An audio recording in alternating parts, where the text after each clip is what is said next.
let's start by looking at just a general trapezium. So you've got one line, it's parallel to some other line.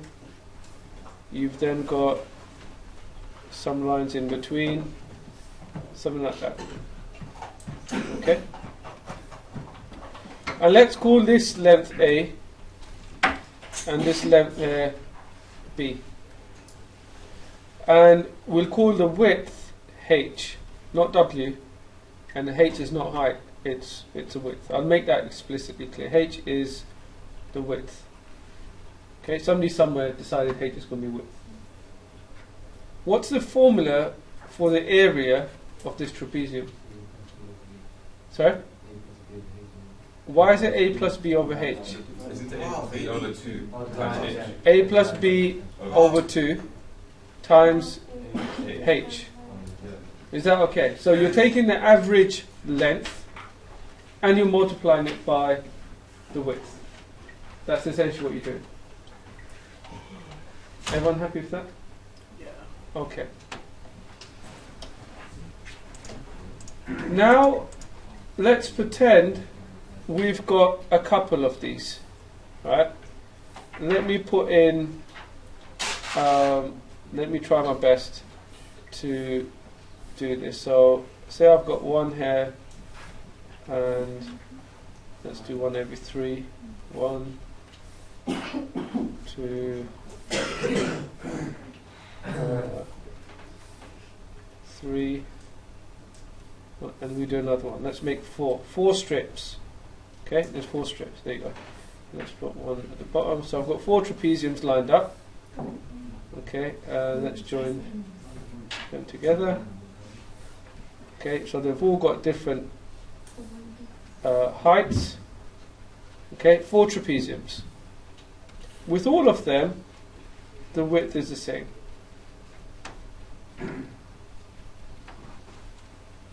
Okay, same width. And let's call each one of them the height. Let's call them by a y value.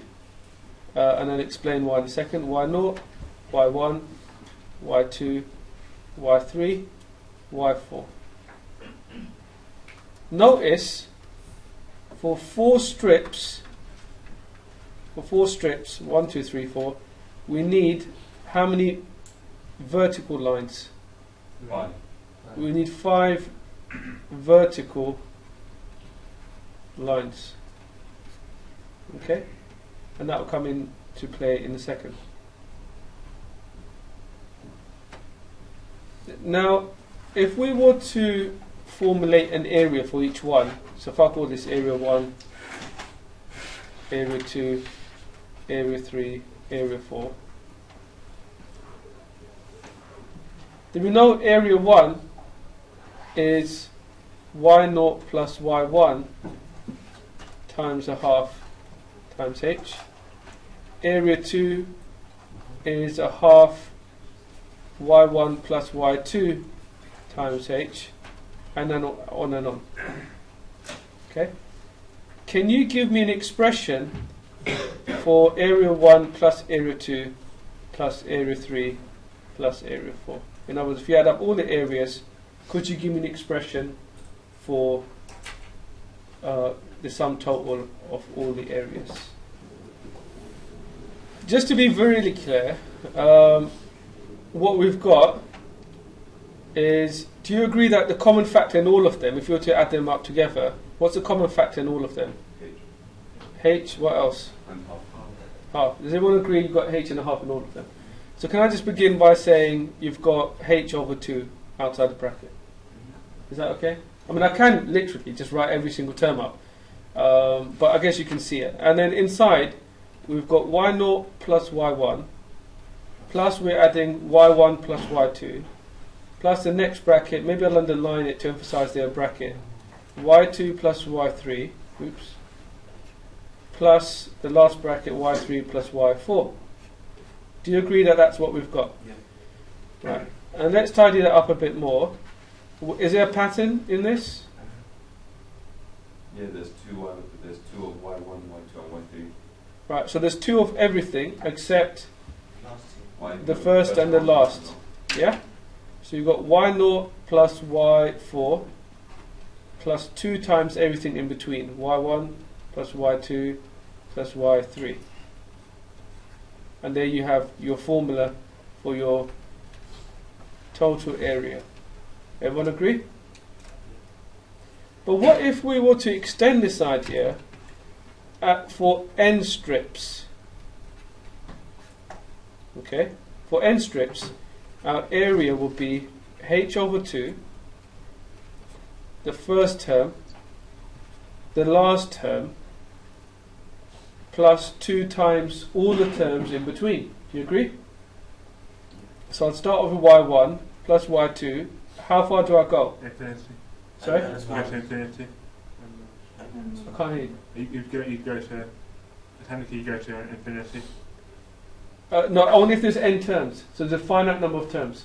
Right. N is an integer. So yn. Yn? Okay, so I've got the n. So what's my second to last term? -1. Right, so I can write dot dot dot n minus 1. Okay, and there's my formula for n strips. Does everyone see where that comes from? Is that okay? Let's have a go at this example. I'll do 3 strips. Okay, so I'll do part A. I'd like you then to go on to do 6 strips. Okay?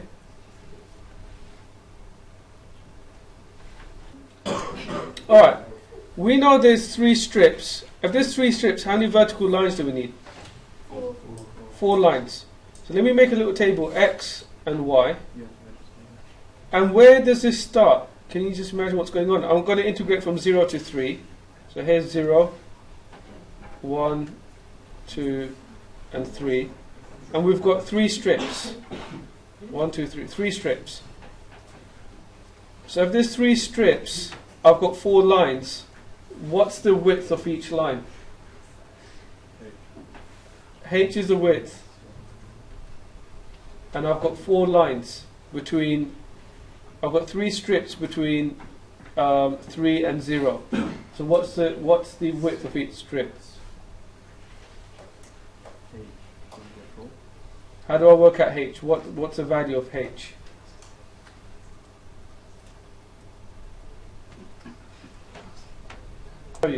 So from 3 to 0 is my total length. So you do 3 take away 0 divided by the number of strips, which is 3. That just gives me 1. As a formula, I could write 3 equals B take away A divided by N, where N is your number of strips, B is your maximum X value, it's normally this number here at the top, and A is your minimum X value. So you've got B take away A divided by N gives you the width of each strip. And so therefore, if we start off by 0, why are we starting from 0? Because it tells us to add 1, add another 1, and then add another 1. And then work out the Y value for each one. So here's our formula for Y. X plus 1, so that just gives us the square root of 1, which is just 1. When x equals 1, 1 plus 1 is 2, so you've got the square root of 2. 2 plus 1 is the square root of 3. 3 plus 1 is 4, square root of 4, this gives us 2. Now we can simply substitute that into, maybe I should put another line just over here just to emphasize. I've got this little table. Maybe I can just do that. Yeah, so I've got this little table. Now I can just substitute that in. So the area approximately equals to H divided by 2. So it's just a half. My first Y value, which is 1, plus my last Y value, which is 2, plus 2 times everything in between, which is root 2 plus root 3. Okay, and I'll just emphasize there's my first and last Y value, and then these two just go in there, and then there's my width of each strip. Now that gives me 4.646264. Okay. Excuse me. Right, before we continue, it might be just worth emphasizing the role of these y coordinates. So we had a good question earlier on about what's going on in terms of these y values and x values. Now let's think about this. If I say, here's my x value, x equals a over here, and at the bottom, x equals b over here. Okay, now I've got 1, 2, 3, 4, 5 strips. Then I know the width of each strip is going to be b take away a, which is the length, yeah, that will give me the length, divided by the number of strips. Okay, and in general terms, it will just be n. N is your number of strips. In terms of why using y values, because on a graph like this, the height of each trapezium is a y coordinate. Yeah, for every respective x value, you've got a y coordinate. Yeah, is that okay? Does that make sense? Okay, so that's essentially what's going on. Now, the next part, so we've got an approximation. Okay, so I'll just circle that to emphasize its approximation. Now the next part says the exact value of this integral is 14 over 3. So they've given that to us.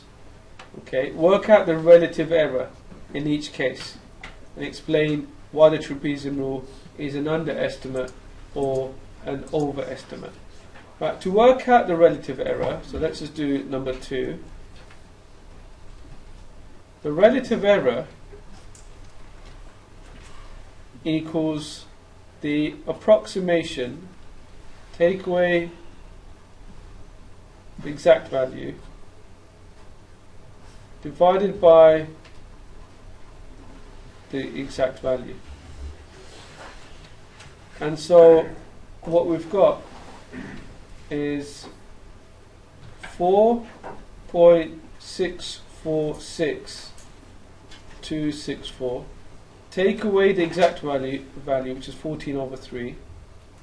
We're going to take the modulus of that, so that means we always take the positive, even if it's negative, divided by the actual exact value, which is 14 over 3 again. Can somebody tell me what you get? You do that. So what we get is 0.00437. Okay, as our relative. Okay, what this is saying is that our error margin, that essentially represents the error margin. If you were to multiply that by 100, we'll get 0.4%. In other words, there's an error of 0.4%. So in other words, we are 99.6% accurate. Now the question is, and if you go back to the question is it an overestimate or an underestimate? And that can be looked at in two ways. Number one, let's just understand what's going on. If I was to take a trapezium, say something like this, and I'll do another one and do, say, something like this. So here's my approximation. If my curve does that, I've essentially worked out the area of the trapezium. What do you think I'll get? An overestimate or an underestimate? Here it will be an overestimate. Yeah. Because what I've done is worked out the area of the trapezium, which lies above the curve. So I've worked out that little bit extra in terms of area. And if I just look at that in terms of the curve, generally speaking, across all my slabs, across all my strips, is it an over or an underestimate? I can see what's going on. And it's also an argument I can use to justify my answer. And you do get these 1-2 mark questions at the end to say, well, justify whether it's an over or underestimate. And in something like this, pretend I had the curve and it did this, where it actually went above, and that's not very good actually, it actually went slightly above the straight line. So it does that. Okay. What would that be? Obviously an underestimate, yeah?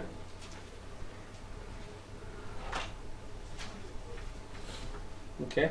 And we can also infer it from when we work out the relative error. If we didn't take the modulus, we just took the sign, we left the sign in there, that will also give us an indication as to what's going on.